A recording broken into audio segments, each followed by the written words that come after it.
Welcome to Defense Web TV, your trusted source for the latest developments in land, air, and sea defense and security. Today, we focus on a key maritime deployment that underscores shifting geopolitical priorities and strategic commitments in the Indo-Pacific region. Transitioning from presence to posture, the deployment of Carrier Strike Group 25 CSG-25 is a show of integrated military capability.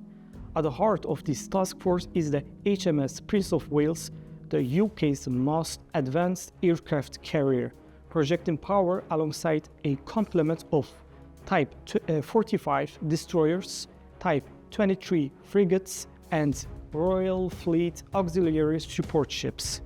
These vessels provide comprehensive coverage across air defense, anti-submarine warfare, and logistics. A nuclear-powered Asset-class submarine adds crucial undersea warfare depth, while the air wing, including 24 F-35B Lightning II stealth fighters and 17 helicopters, supports a range of missions from precision strikes to surveillance. What makes CSG-25 even more significant is its multinational composition, with allied contributions from Canada, Norway, Spain, and New Zealand. This level of interoperability sends a strong signal: shared security, shared responsibility. Singapore plays host not just to ships, but to industry and innovation.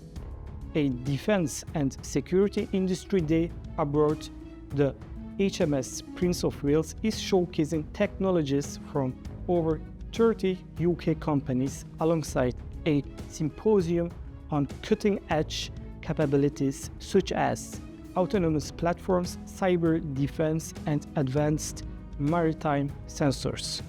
These engagements promote strategic cooperation and highlight Britain's defense export ambitions. Following Singapore, the Carrier Strike Group continues to Indonesia, Japan, South Korea, and Australia, with planned participation in Exercise Talisman Sabre, one of the Indo-Pacific's largest multinational drills.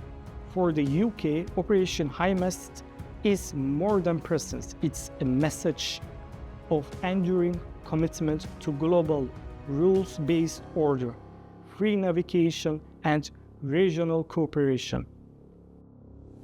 Stay with Defense Web TV for daily updates on key stories in the defense and security world. And don't miss our end of the week summary, where we break down the most important developments in land, air, and sea.